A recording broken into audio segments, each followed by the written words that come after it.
ng konting update, kumusta ba yung iyong trip sa Papua New Guinea? Kasi first time na po na nagpunta ng Papua New Guinea. Teka lang, kompleto ka pa ba? Baka kasi wala sa iyo. Karamihan ng mga tao pagkakalam sa Papua New Guinea, more on cannibalism. Kumakain ng mga tao. Ito yung chismis. Ang mga taga Papua New Guinea daw kumakain ng tao. Yes. Oo. Kasi makikita mo yung mga ngipin nila, pupula. Oo. Tapos sa Papua New Guinea daw, yung mga tao daw, mga uncivilized. Yes. Kasi yung mga pag nag-away, talagang nagyayarian. Nagtatagaan. Oo. Parang kapitbahay nyo, nananaghan. Pero, Brother Christian, totoo ba? Kaming dalawang magpapatunay kasi si Brother Perry nakapunta na ng PH. Yeah, I was there December to January 2021, 2022. Hindi naman totoo yun.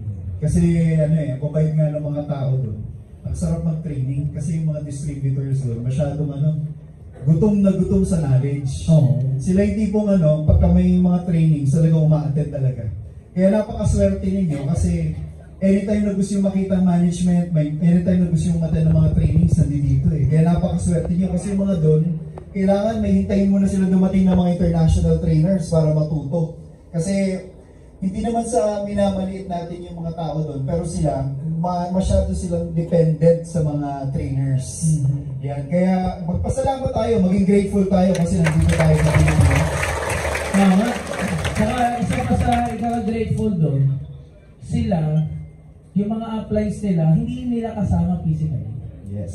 Kasi sila ay na-recruit through online, pero sila ay tumatrabaho offline with the supervision lamang ng upline from the internet. Message, video call, etc.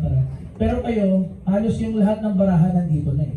Andyan yung upline mo, yes or yes? Yes! Andyan yung mentor mo, yes or yes? Yes! Andyan yung crossline mo, yes or yes? Yes! Eh may training team ka pa, may vice president ka pa, at anytime makikita mo ang mga board of directors. Kaya talagang we are very fortunate. Ito good news. Sino mga onliners dito? Mga onliners? Lahat pala ng mga onliners. Ang good news, kung nag-online lang din kayo, you might as well try yung natin, opportunity na mag-market sa Papua New Guinea kasi may plano ang mga may-ari natin sa Papua New Guinea. Talagang palalakihin natin ang bansa nila. Oo. So kung from the words of Dr. Ed Cabanto, kung mayroong first wave na tinatawag, there will be a second wave of successful millionaires in Papua New Guinea. Siyempre kung may successful downline sa Papua New Guinea, there will be second wave of successful upline and coaches na manggagaling dito sa Pilipinas na puputok sa Papua New Guinea in this year. And who knows, bro? Who knows, baka ang susunod na pagbubuntayin ng Papua New Guinea si Mekmek. Diba? Gusto mo ba? Do you sure? Let's go. Dapat sagot G. Ayan. So, si Sir Christian umikot sa Africa. Babalik lang ng April. Ako, babalik ko lang ng May. March tayo bumalik. March. April ako. Do you sure? Oo nga pala. April. April. Ayan. Tapos si Sir Jun po. Sino dito yung updated at nakikita yung mga upload at mga videos ni Sir Jun Espinosa? Nakikita niyo ba yon? Yes! Grabe mo, Brother Christian. Ito po ginawa na ni Brother Christian, ginagawa rin namin sa West Africa. Si Sir Jun, ginawa niya first time, 5 countries in 5 weeks. Ibig sabihin, bawat linggo, iba-ibang country ang kanyang pinupuntahan. Yes. And every time na pumupunta si Sir Jun Espinosa sa isang country, mababa ang 1,000, 1,500, 2,000, 3,000 distributor. Nagtitipon-tipon. Ang taas ng pananalig na niniwala ay uhaw na uhaw sa management kasi napakaswerte talaga natin dito. Anytime may access tayo. May access. Yun yung pinaka magiging grateful tayo kasi lahat ng gusto yung training nandito. Sila talagang sabik na sabik talaga na kung pwede lang na doon na kami tumira para lang mapagbigyan natin sila Kaya syempre hindi. Wag naman. Yeah. So, sige, Ayan, so sa lahat ng kasama natin dito, mga onliner, taas nga yung kamay.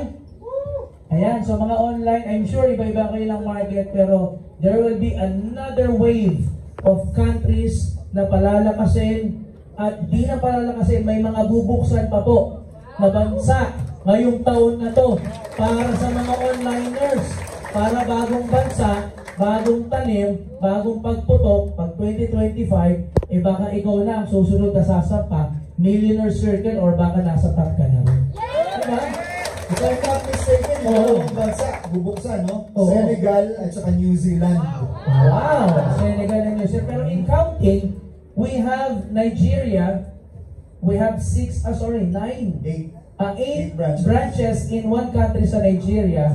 Sa Ghana, meron tayong 2. Ivory Coast, we have 1. We have 1 in Togo, 4 na country na to. Meron 2 sa Kenya. Uganda, 2 rin. 2 sa Uganda, 6. Papua New Guinea, 2. Isa sa Papua New Guinea. 2. 2 sa Papua New Guinea. Isa sa Tanzania. Isa sa Rwanda. Zambia. Isa sa Zambia. Isa sa Congo.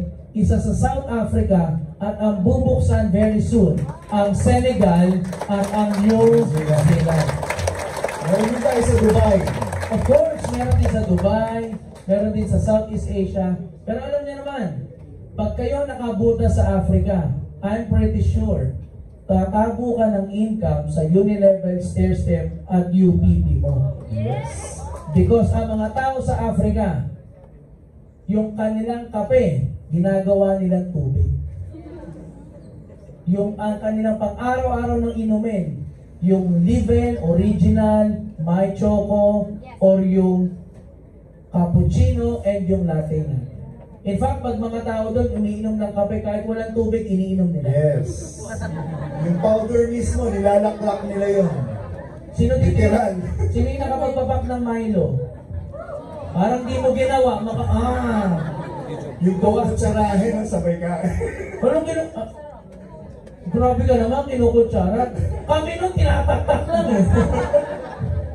Di ba? Sino yung nakapagbabak ng Milo? Nilagyan mo pa ng gatas, nido. Di ba? Ginagawa pang ice candy yan. Oo. Di ba? Sila kasi ganun.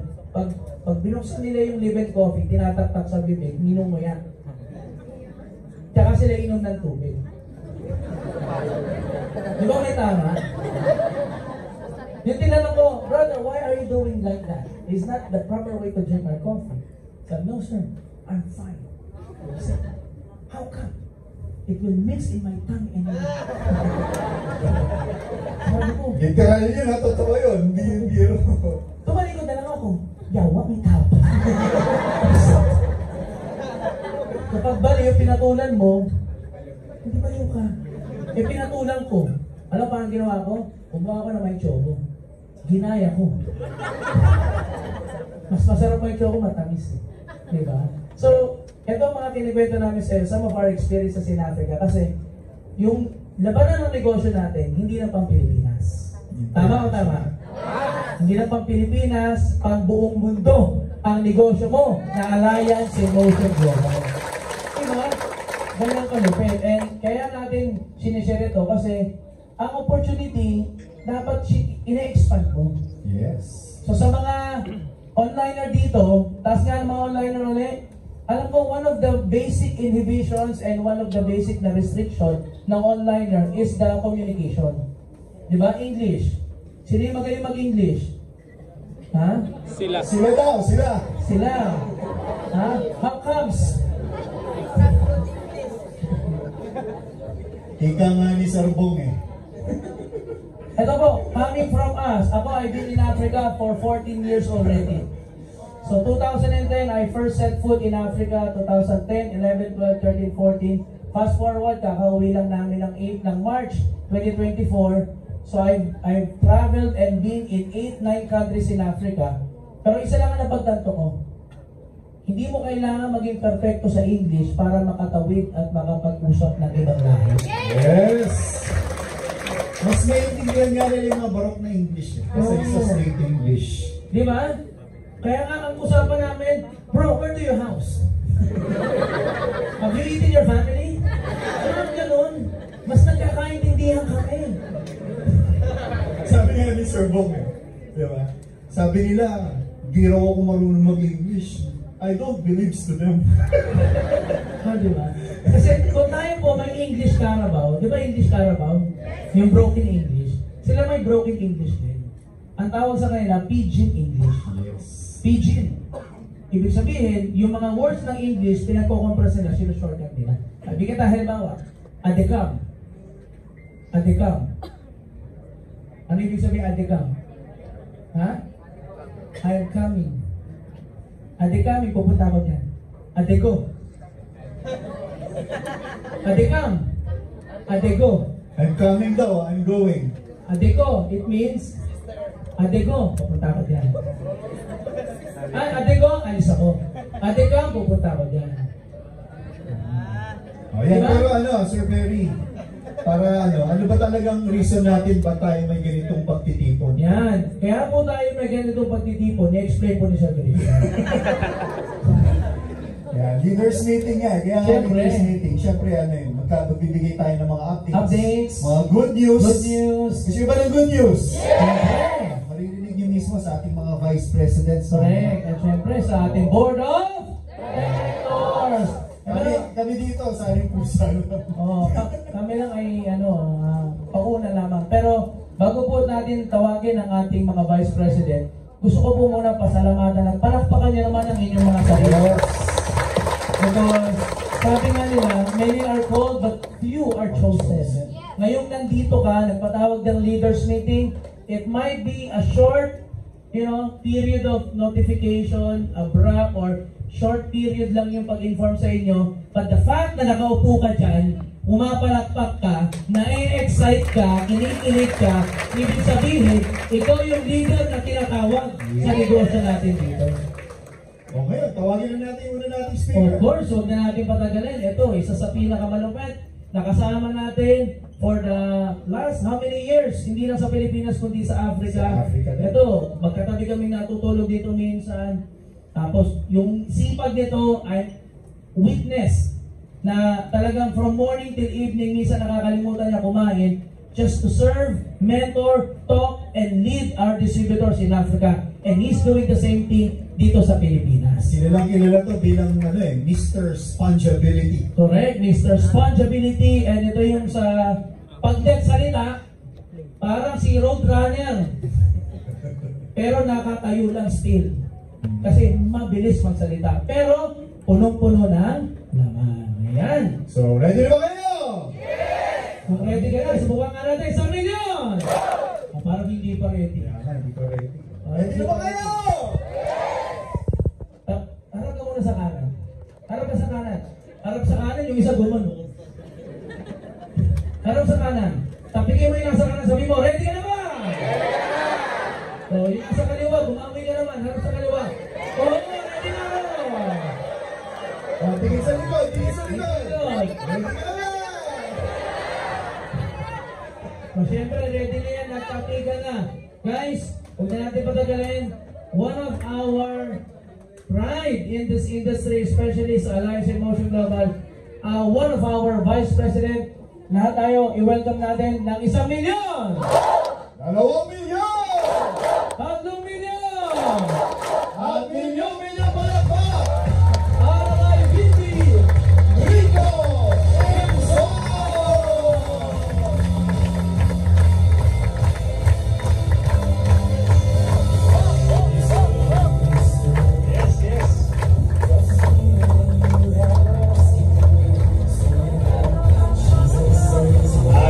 Good morning, everyone! Can you raise your right hand? Pakitaas ang kanang kamay, pakitatik ko na sa kanan. Sabihin mo, thank you! Yung nasa kaliwa, sabihin mo, nasa kaliwa sa iyo. Congratulations! Alright, thank you. Sit down, sit down, sit down. Ayan, palakpakan nyo naman yung bawat isa for coming. Ayan, una sa lahat, syempre, we would like to celebrate yung napakalupit nating mga international trainers. Palakpakan natin once again. Sir Ben Capales, saka si Sir Christian Enrile, ha? Fresh from Papua New Guinea, ha? Diba, naramdaman niyo ba yung energy ng PNG? Yung amoy ng PNG, ha? Nabutan pa kayo nung dumating si Christian? Wala. Siyempre, bagong shower yun. Anyway, before anything else, I would like to thank every one of you in behalf of the management of Alliance in Motion Global. Una sa lahat, inumpisahan natin, tapitin yung katabi mo kanina, di ba? Ang pinasabi ko sa iyo, thank you. Ngayon, from the management, we would like to tell everyone, maraming salamat.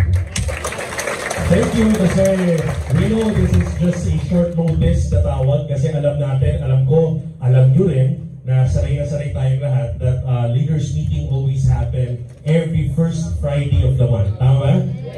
Pero currently, just yesterday, Sunday, marami sa atin, family day, marami sa atin, baka may mga meeting pa yung iba, nakita niyo yung post na ang leaders meeting na move ng Monday. So this will not be happening on the next coming months. Ngayon lang natin gagawin to in line for our preparation for our Sunday anniversary. Yung debut, ha?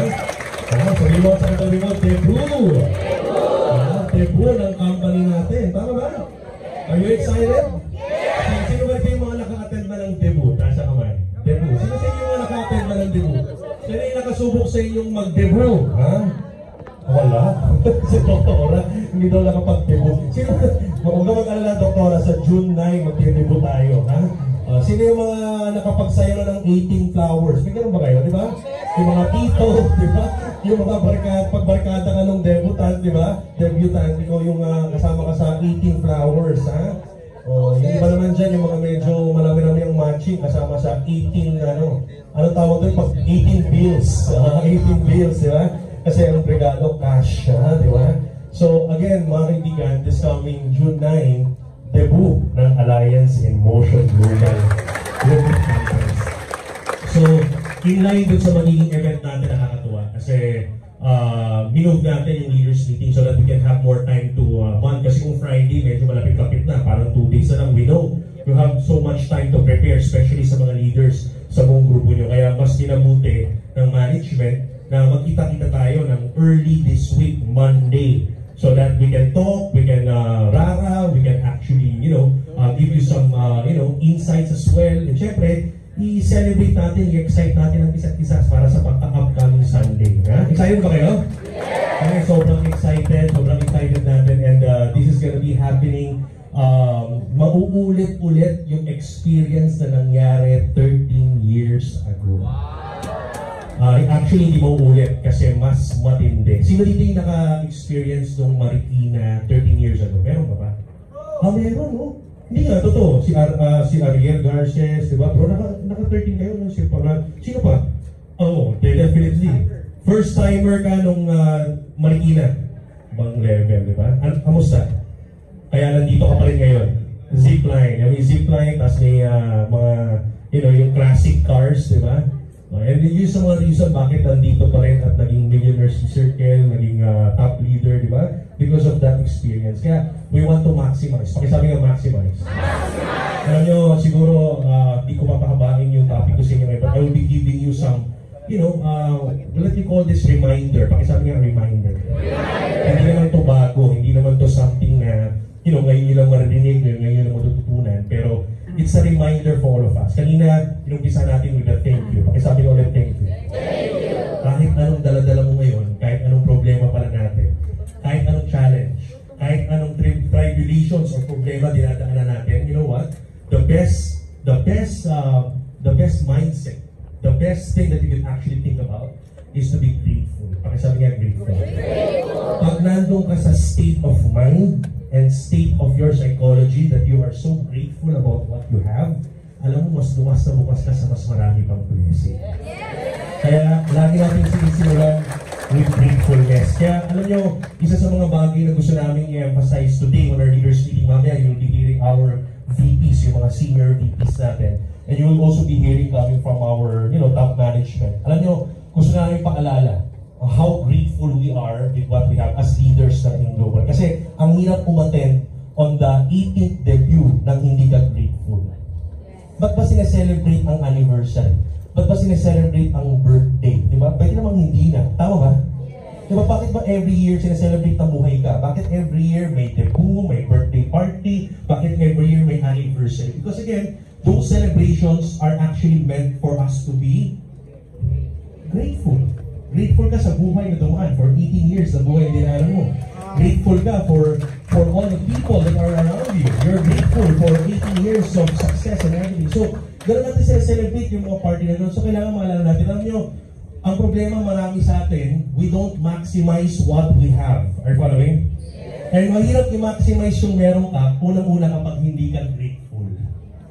Kaya uunahan na natin, simula pa lang ng linggo bago mag-Sunday. Umpisa pa lang, Monday pa lang. This is gonna be a blessful year. Sa management, kanina nag-meeting po kami. Nagkaroon kami ng learning and sharing session kasi we usually do that every Monday. Kasama yung mga new divisions that are working under our supervision, kasama si VP Adrian. May ginagawa kaming dalawa ni VP Adrian, learning and sharing session. Every Monday, yung mga taga-OVI, mga taga-Bibo team, alam niyo ba yung Bibo? Sino yung mga nakapag-payout na ng Bibo? Nasa kabali. Wow, parang pakalawa natin yan, ha? Nakapag-transfer na ba? Nakapag-shopping na? Nakapagpasa na? Ha? Nakapag-switch yung QRPH, yung scan? Diba? Diba? Parang di pa. Okay, mapalala ko lang mamaya, may konting update ako dyan para ma-maximize yung QRPH ang hanapin nyo, ha? Kasi mamaya explain ko kung bakit. Meron kasi mga wallet na malalaki sa labas that they're trying to monopolize the market. So they're creating friction to other wallets. So gumagawa sila ng sarili ng mga barcode and QR. Kaya akala mo, pag ikaw bumaril, akala mo yung Bibo natin may problema kasi ayaw mag-transact. Pero actually, ang tinatanggap lang sila yung katulad nilang wallet. No? Kaya hanapin nyo, QRPH, yung QR na merong color ng Philippine flag sa gitna. Kasi that is the QR that is mandated by Bangko Sentral ng Pilipinas sa lahat ng electronic money issuers at lahat ng bangko sa buong Pilipinas. So yung mga hindi sumusunod doon, yung mga bad boy yun. Kasi they're trying to monopolize because most of them, they have mga bullies kasi they have already most of the users and merchants. Kaya, again, ang hanapin nyo, QRPH. Marami namang wallet na gumagamit ng QRPH. So, okay ba yun? Mamaya pag-usapan natin yan further. Pero, again, going back to what I'm saying, we want to be grateful. Bago tayo mag-celebrate, we want to know the purpose why we're celebrating. May kwento ko sa inyo. Gusto nyo ng kwento? Yes! Parang ayaw ng kwento. Gusto nyo ng kwento? Yes! Yan, kwento. Gusto tayo magaling kwentuhan. May kwento ko sa inyo. Merong isang matandang mayaman. Ayan. Yung mga usapan, matandang mayaman. Pag tumingin kayo kay Dr. Rachel, mayaman yan pero hindi pa matanda. Talaga. Sabi kasi matandang mayaman. Sabi gano'n to. Anyway, ito pa mga kaibigan, may matandang mayaman na may 3 anak. And syempre as part of gratefulness sa mga anak niya, nagbigay ng regalo sa kanilang mayamang father or tatay, mayamang lalaki, binigyan ng regalo. Yung isang anak nagbigay ng brand new Mercedes-Benz. Parang exciting Sino yung excited sa GAC na SUV natin sa naaamoy nyo na ba? Dapat ngayon pa lang, ganyan ka mag-attract, inaamoy mo na. Dapat yung pagtulog mamaya, ramdam mo na yung manibela. Kasi pag hindi mo naramdaman yan, walang attraction Dapat malakas yung attraction mo, okay ba yun? Dapat yung polarity mo, yung energy, para kang magnet. Are you following? Hindi kung the universe will align to you. Ganun ka powerful. Kaya dapat ngayon pa lang pagtulog mo, ramdam mo na, amoy mo na yung SUV. Kasi either or, mabunod ka o hindi, mga kaibigan. Pag nabunod ka sa sobrang lakas ng polarity mo, mabunod ka, well and good. Pag hindi ka nabunod sa sobrang lakas ng polarity mo, huwag ka maglala. After ng anniversary, so kung puputok yung grupo mo, makakabili ka ng cash ng SUV. Are you following? Kaya ngayon parang dapat ramdamin mo na. Are you following? Para alam yung positibo yung mangyari. Anyway, going back to the story. Mercedes-Benz, yung unang regalo ng unang anak. Tuwa yung tatay. Yung pangalawang anak, di nagpatalo. Binilan siya ng private resort. Big time, mayayaman to mga to, Yung bunso, etong matindi, bumili ng matinding regalo, pinadala sa kanyang tatay. Isang talaga naman, unique, and talaga namang sobrang espesyal na bird. Ibon! Sobrang espesyal na ibon, Yung ibon sa sobrang mahal, millions of dollars, sobrang rare. Makukuha lang sa isang napakaliit na isla somewhere in Pacific Ocean. Ha? Ang matindi, it can speak. Nagsasalita yung ibon. Ha? Parang parrot. Ha? It can speak 4 different languages. Ay, grabe! Hindi, di ba? Oh, sabi niya, power. Sabi ng ibon, grabe. Hindi. Networker pala. Napakamahal ng ibon. Ha? Napakamahal. So, after a few months, so, syempre, nagkaroon ng reunion, bumisita yung bunso. Di ba? Tuwang-tuwa, excited yung bunso. Napakamahal nun. Hindi ka basta-basta makakuha ng ganong klaseng ibon. Pinuntahan niya yung kanyang tatay, proud na proud. Dad, how are you? I'm fine, anak. I'm so happy with your gifts, no? Sa mga regalo niya ng kakapatid. Tay, I know you are so excited. Gusto ko lang kamustahin. Kamusta yung napaka-rare, pinakamahal na ibon na niregalo ko sa'yo? How was it? Kamusta? Na-enjoy mo ba? Sumagot yung tatay. Oo naman. Paano po? Ay, grabe na anak. Ang sarap ng ibon.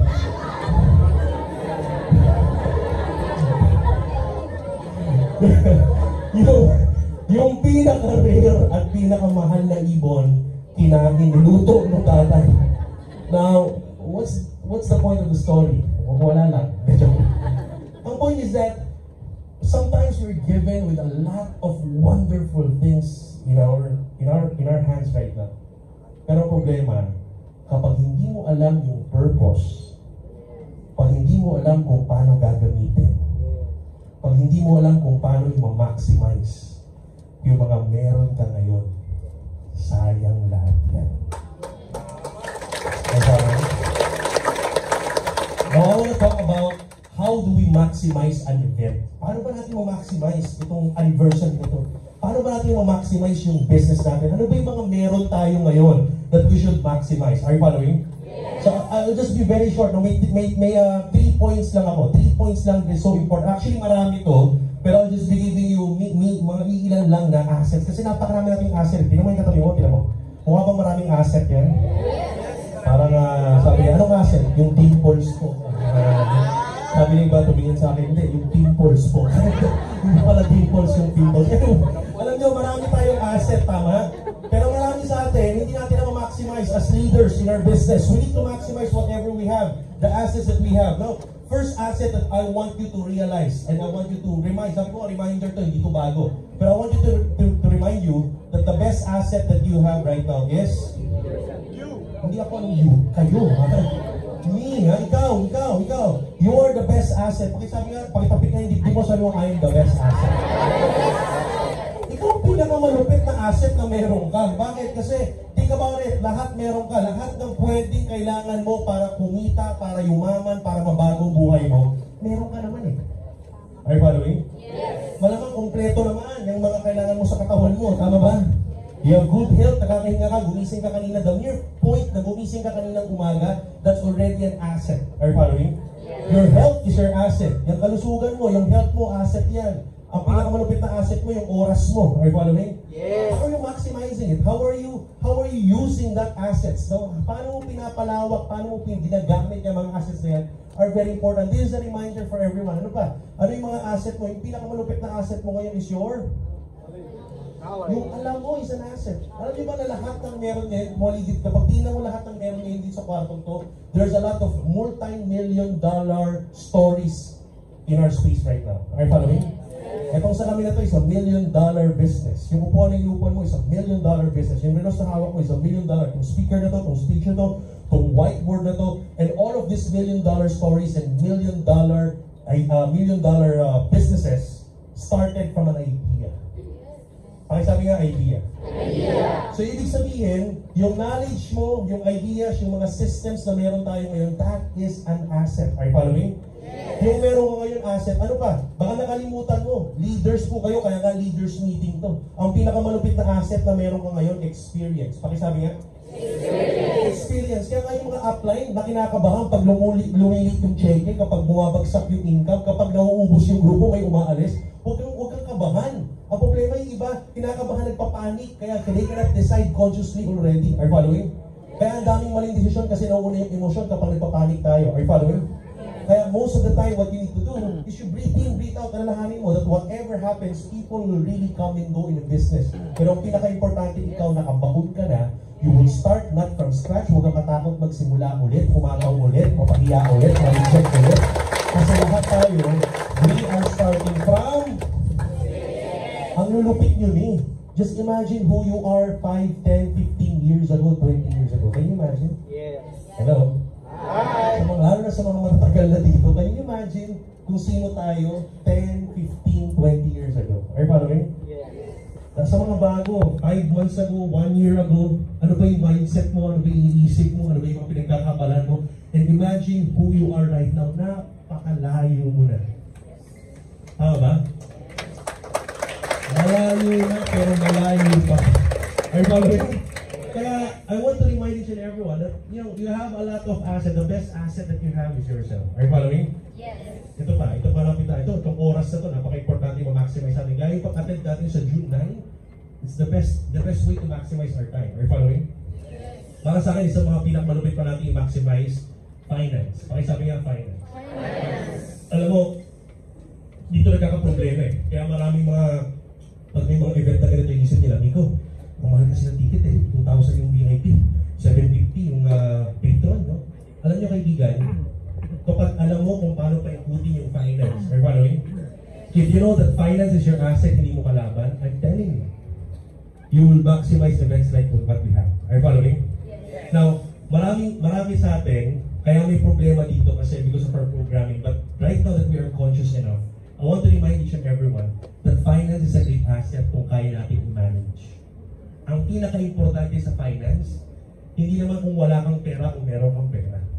Ang importante dyan is kung marunong kang or alam mo na kailangan pala meron tayong relationship with this force. Are you following? Yes. Ang pinaka-importante dito, ma-identify mo ano ba yung mindset mo, especially as leaders. You need to know ano ba yung finance? Baka habol ka ng habol sa pera, pero yung relationship mo sa kanya, yung polarity mo sa kanya, kabaliktaran. Kasi baka pag tinanong, sino gusto nyo mag-ulit ito? Sino gusto nyo yumaman dito? Parinig natin sa energy at sigaw. Sino gusto nyo yumaman? Sabi ka. Alam nyo mga kaibigan, maraming sisigaw ng gustong yumaman. But then again, pag hindi malalim yung understanding mo about your relationship on finance, kahit anong sigaw mo, lumalayo siya kasi may polarity tayo, may energy tayo. Are you following? Let me make you understand in a deeper, on a layman's term. Fighting ko sa inyo mabuti. Pag sinabi relationship, dalawa lang yan.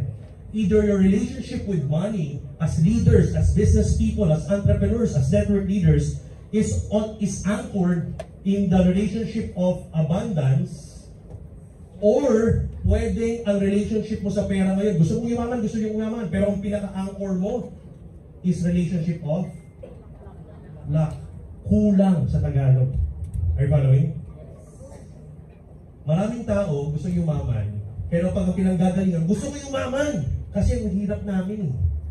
Hello? Gusto kong yumaman kasi gusto kong mabago buhay ko kasi kulang lagi. Hello? Gusto kong yumaman kasi gusto kong maabot yung mga kailangan kong maabot sa buhay. Kasi tagal na namin hindi naabot yan. Are you following? Yes. Pag ito yung anchor, kahit anong sipag, galing at opportunity meron ka, ang hirap yumaman. Kumita ka man ng malaki, ang bilis nawawala. Hello? Alam nyo, paano mo malalaman, Nico, pag ganito pinagagalingan mo? It's all coming from programming. Napapakita ko sa inyo gano'ng ka-importante yung energy behind that. Kaya nga sabi ko sa inyo, it all boils down to relationship. Ito, magaling tayo dito. Kung relationship sa pera, di natin maintindihan, malamang maintindihan mo sa relationship sa tao.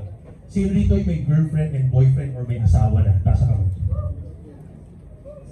Kaya pang biling katabi nyo. Sabi nito, wala pa yung katabi nyo. Uy, asawa mo ko. Ulitin ko. Sino dito yung mga may girlfriend, boyfriend or may asawa na? Tasa ka mo. Yan. Buti natin sumami na. O, ito na lang. Sino yung mga nagkaroon na ng girlfriend, boyfriend, or asawa? Tasa kamay. Oh, talaga? Single kayo for life?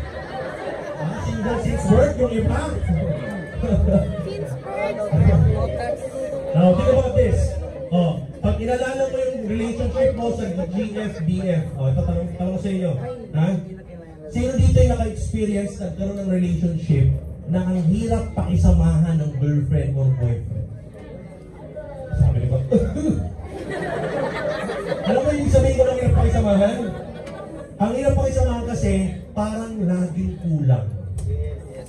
Parang you're doing your best pero parang laging kulang. Parang lagi na lang kailangan nandun. Parang laging hindi enough. Parang everything is not. Parang you are not enough. Hello? Now, ladies and gentlemen, kung na-experience mo to before, alright? Yung tipong laging, nagdinag sa'yo, laging inaaway, laging nagsiselos, are you following? Kami ba yun? Question, sexy ba to? Attractive ba to? Yes. Nakakagigil ba yan kapag lagi nagsiselos, lagi na sinisigawan, linubuluan, nagdinarag ka? Yes. Ay, hindi ko pagkabango pa lang sa hagdan, di ba? Sa bahay. Saan ka naman pupunta? Hindi ka. Yung di mo pag ginagalang ka ba ng misis mo, tanong, grabe, sexy mo, Han. Ganun ba? Di ba kabaliktaran? What's happening is that if someone is codependent, sobrang dependent sa'yo, nangyayari, ikaw yung energy mo sa kanya, repulsive. Hello? Minsan nangyayari, pinagbibigyan mo na lang. Ang nangyayari, hindi ka na masaya. Hello? Are you getting my point? And it's true. Because the truth and the fact is, dapat ang relationship hindi ganon. You can never say to someone, I love you, if love is not enough for you. Pag ikaw pa lang yung love tank mo kulang, wala ka pang karapatang magsabi ng I love you to someone. Kung ikaw mismo kulang pa, kasi gagawin mo lang sa tao, kukunan mo ng love. Makakapagsabi ka na ng love you to someone, kung ikaw mismo, wala siya, kung nandyan siya, kumpleto ka ng pagmamahal. You know your value, you know your worth. Nandyan siya o wala siya, lagi ko itong sinasabi ko, hindi naman po siya nagbubuhat ng bangko, pero pag kayo magkakarelasyon, lagi ko pong sinasabi yan. Pag may misis kayo, may mister kayo, nagsasabi ka na mo, kaya mo mabuhay ng wala ka. I can live my life without you, but every day I choose to live with you. Are you following? Iba yung nagmamahal ka nang may kailangan ka. Ang pagmamahal dapat walang kailangan. Hello? Ang pagmamahal, binibigay yan kasi overflowing ka eh. Because you are secured, we are valued, you are worthy. Pero pag kulang ka, ayan na. Diyan conflict will happen. Hello? Nagiging repulsive ka, nagiging clingy ka. Ayan o. Kaya pag ikaw, nandun ka sa mindset of lack, relationship of lack, at clingy ka eh. Parang laging kulang, parang laging not enough. Hello? Pag ganito ka, alam nyo, pag nagkataong ganito, masyado silang ungrateful sila. Kahit anong gawin mo, thank you, pero labas sa ilong, bukas sa kalimutan na. Are you following? Ungrateful, ano pa? Pag ganito, pag ungrateful, ang mga bagay, ang mga nangyayari, hindi nag-appreciate, nagdi-depreciate. Hello? Kulang lagi. Pag ganito ka lagi, saan ka nakafocus? Kapag ganito ang love mo, parang kulang ka lagi, kumukuha ka ng love. Saan ka nakafocus? Nakafocus yan saan nakafocus yan? Self. Hello? And take note, this is human instinct. Yan ang kahinaan ng utak at katawan natin. All of us are born to be selfish. Kaya pag ito, selfish to. Hello? Puro self. Pag nakafocus ka, self-centered ka, ang nangyari sa'yo, nagiging kang defensive. Pakisabi ka, defensive. Kaya ito, purong-puro ng fear, takot. Takot masaktan, takot iwanan. Hello? Laging takot to, takot mawalan. Hello? Takot maloko. Are you following? Kasi kulang lagi. You are coming from the relationship of lack, mindset of lack. Are you following? Pag ganito ka, purong-puro ka ng takot, defensive ka, masyado kang sarado. Close. Close ka. And ladies and gentlemen, as you can see, I'm trying to connect right now relationship with people and relationship with finance. Hello? Pag ikaw yung taong nanggagaling ka sa pera, ang anchor mindset mo sa pera, lack, kulang, clingy sa pera. Pag hinahabol mo ang pera, ang tingin mo sa pera, substance. Pakisabi ka, substance. Walang kwenta. Hello? But if you are coming from the relationship of abundance, from the law of abundance, you know your worth, you know your value, you know that your Creator is so powerful na hindi ka gugutumin, hindi ka nag-aalala. Hello? Pag ganun ka, you know what will happen? Pag nagaling ka sa law of abundance, yung kulang, laging enough. You are always grateful. Ang tingin mo sa pera, hindi substance. Ang tingin mo sa pera, force.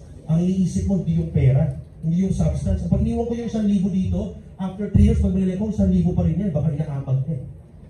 Hindi yung pera, kahit manalo ka ng 1 million, lagay mo yung cash na 1 million sa Junay sa kwarto mo, at iwan mo sa kwarto mo, yung substance na yun, nandun pa rin, walang kwenta yun. Papel lang yun, masusunog yun. Are you following? But the question is, if you think about the force that 1 million can do in your life, in the life of many people, yan ang mindset ng abundance. Ang tingin mo sa pera, force. Ang tingin mo sa pera, yung purpose. Are you following? Ang tingin mo sa, pag ganyan ka, mga kaibigan, hindi ka lang grateful. Grateful ka, hindi ka defensive. No? Ano ka, open ka, bukas ka. Bukas ka sa mas marami pang blessings. Kasi you appreciate what you have eh. Hindi nag-depreciate. Lahat ng bagay sa'yo, nag-appreciate kung anong meron ka, lumalago. Hindi kumukonte, hindi nawawala. Are you following? Hindi ka nagagaling sa takot, sa fear. Nagagaling ka sa opportunity, nagagaling ka sa excitement, nagagaling ka sa gigil, sa passion. Are you following? That's what law of abundance is all about. Kaya again, it all boils down to what's your relationship with money. And take note, kapag ito relationship mo sa pera, magkaroon ka man, yumaman ka man kasi masipag ka, kasi maganda opportunity mo, kasi magaling yung coach mo, magaling yung mentor nyo, magaling yung sistema nyo. But take note, kumita ka man ng malaki, nawawala rin. Alam mo bakit?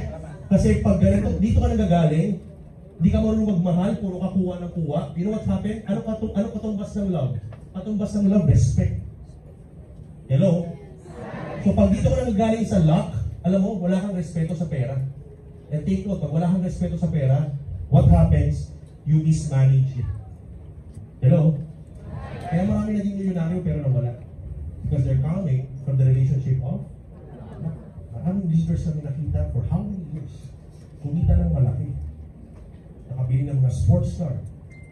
Nagawa yung mga gusto nilang gawin. Pero pag doon pa rin nagaling yung anchor mo in relationship mo with finance, I'm telling you, kahit gano'n pa kalaki income yan, mami-mismanage yan. Because you don't respect it. Are you following? Because you don't know the real meaning of love. Are you following?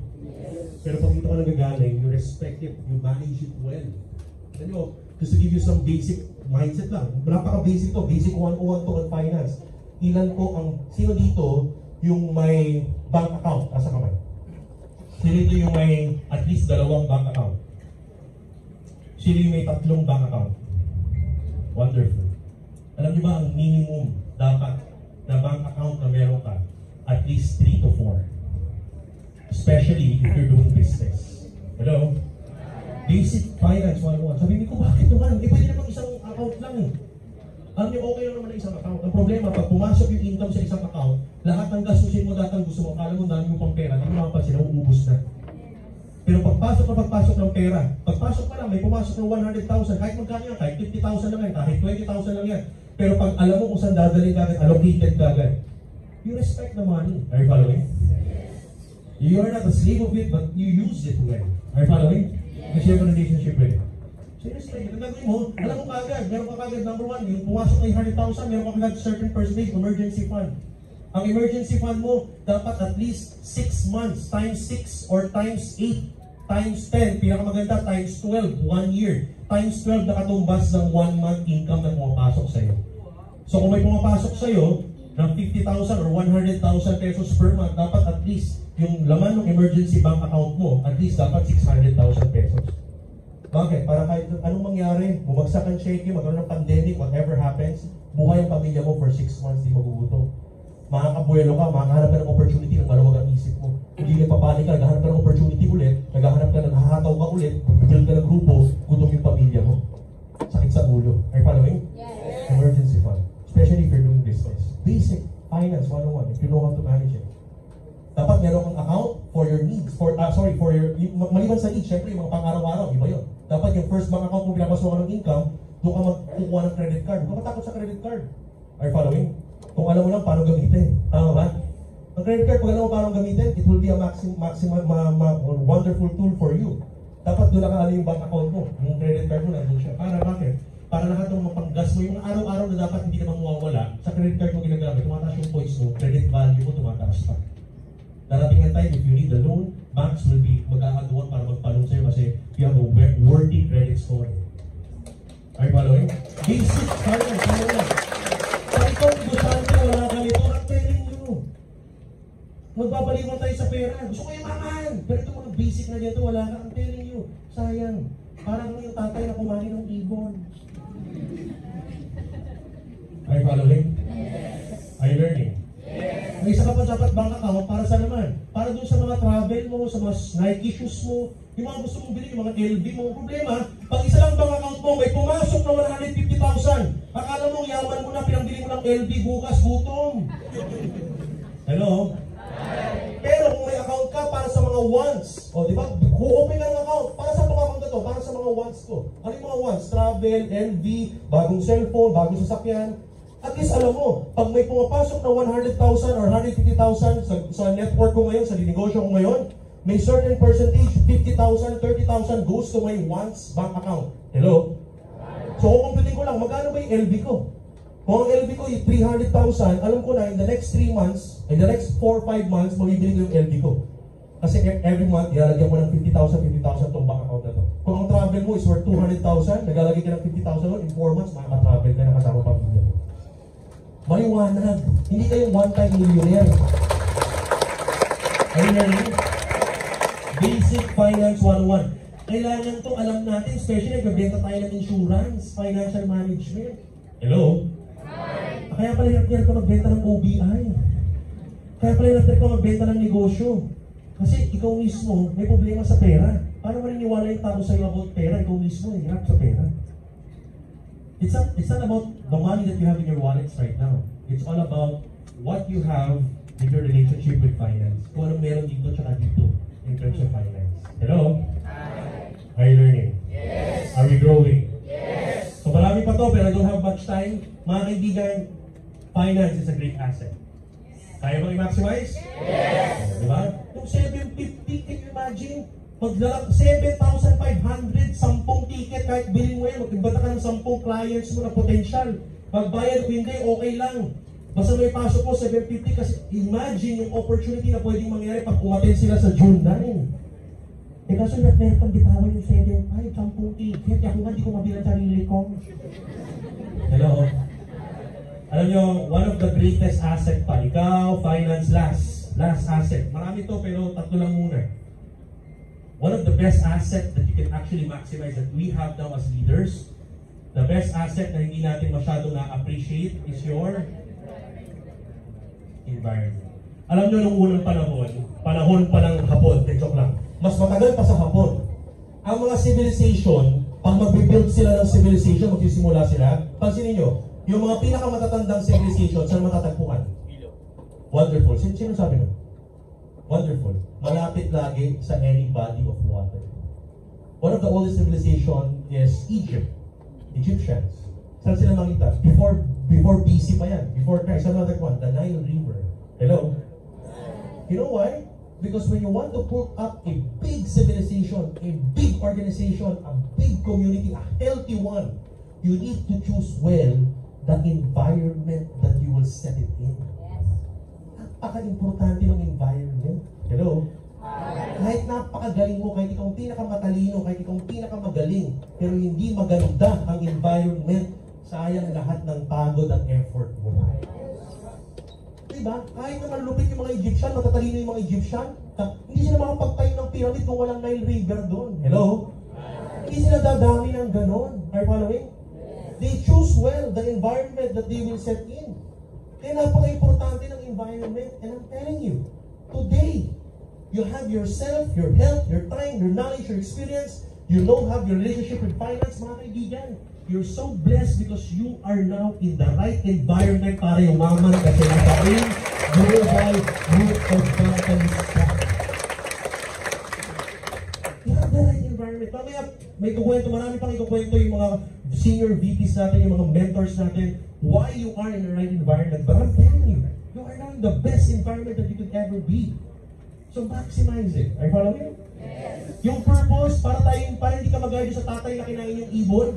Imagine mo yung ibon, yung event sa June 9. Let me tell you today, mas milyon-milyon ang preparasyon ng management para sa event this coming June 9. You know why? Ask me why. Why? Because it is an outdoor event.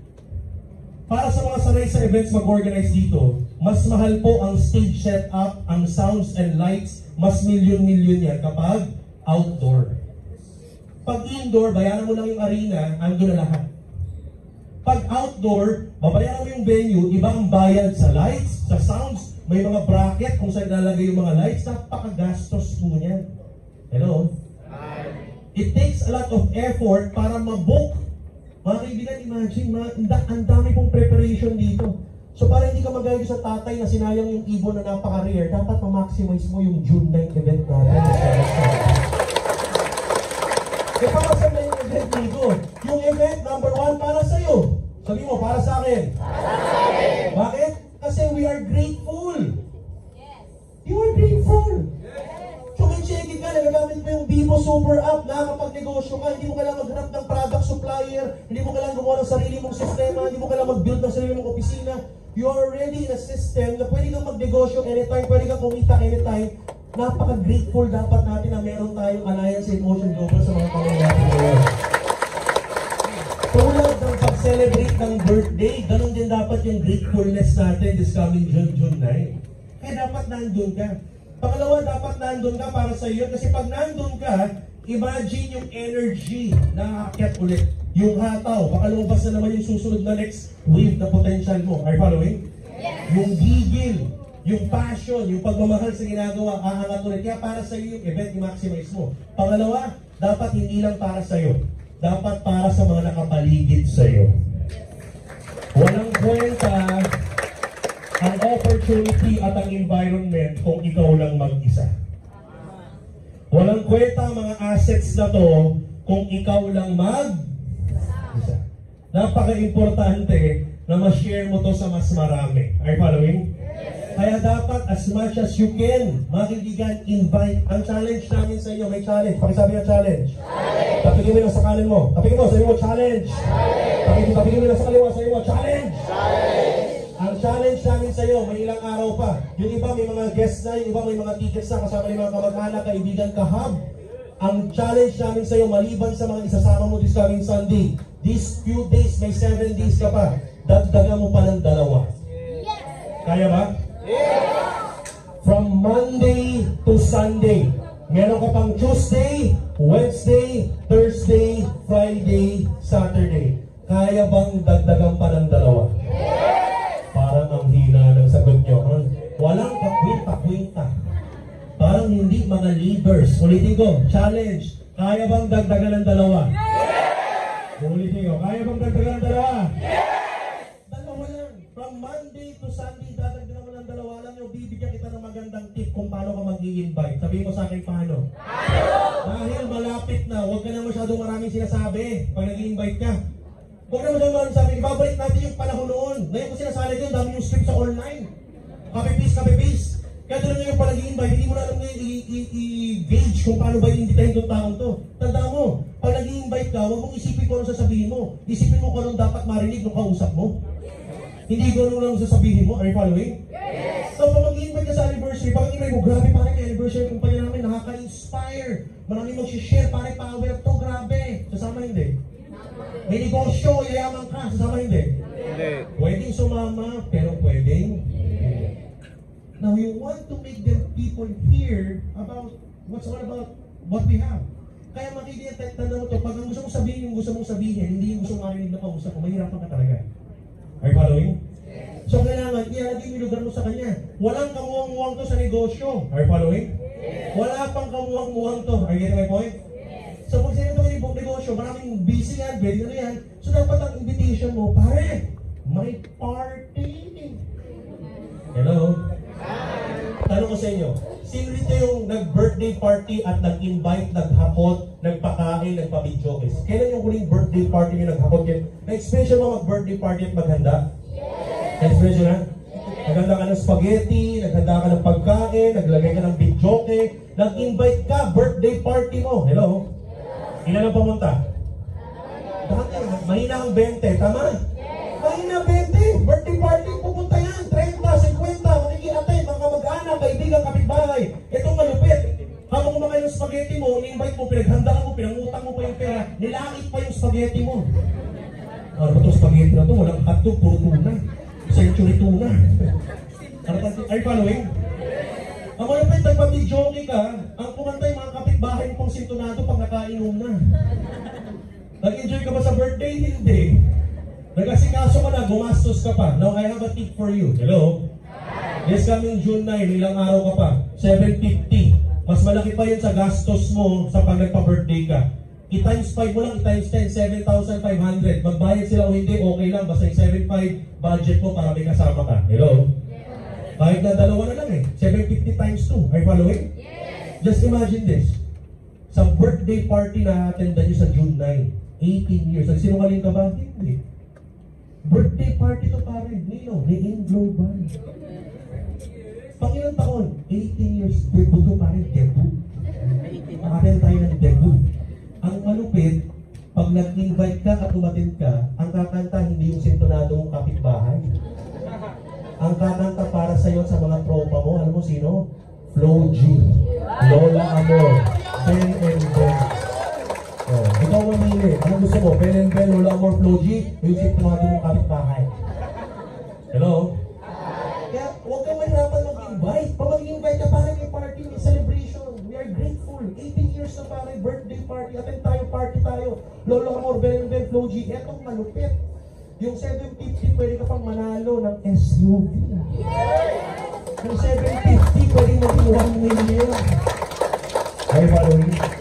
So, we encourage each and everyone, no? Let's maximize what we have because again, pag nila yung mga guests mo doon, gusto mag-party, nakita yung community natin, dapat ang ma-feel nila, I want to be with this community kasi nagne-negosyo, kumikita ng masayang-masaya sila. Yun naman ma-feel. Ang hirap kaya ka mag-invite kasi pag nag-invite ka ng magpupunta ng anniversary at tingin mo sa i-invite mo, 1,800. Matching bonus ka agad tingin mo eh. Ang mindset lang, celebration. Di ba mas masaya mag-celebrate ang mas marami? Party, concert. Are you following? Ganun ang pag-invite. Pagdating doon, hayaan mo lang yung event ang mag-convince sa kanila. Ang tawag doon, social proof. Pag umatin yun doon, marikina, ang daming tao. Imagine mo umatin ng ganyang event, ganyan karami, yung makikita nyo dyan sa left side niyo.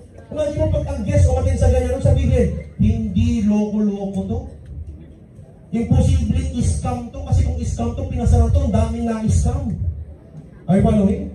Alam mo ang tawag dyan? Social proof. Pakisabi nga, social proof. Social proof! Yan yung inmate na nararamdaman ng isang first-timer. Malamang lahat tayo naramdaman natin yan. Nung naging first-timer tayo, yan yung naramdaman mo at naisip mo nung umattend ka, grabe ang daming tao. Totoo to. Hello? Kaya napajoin sila. Are you following? Kaya napajoin tayo. So, huwag natin nakawin yun sa mga kapitbahay, kaibigan, and prospects natin. Let them experience what we had experienced when we were first-timers before nung attend tayo ng anniversary. Mga kaibigan, I encourage each and everyone, magdala na tagdadalawa, nandun ka, mas marami, mas masaya. Let's maximize our asset. Thank you very much. And syempre, para hindi mo patagalin, mga kaibigan, alam nyo, I'm so excited. Every time leaders meeting, eto ang masaya, nagkikita-kita tayo. Are you ready? Yes! Huwag natin patagalin. Tayo tayong lahat, mga kaibigan, to show you more how to maximize our assets kung bakit importante umattend ka this coming June 9 as leaders. 1 milyon!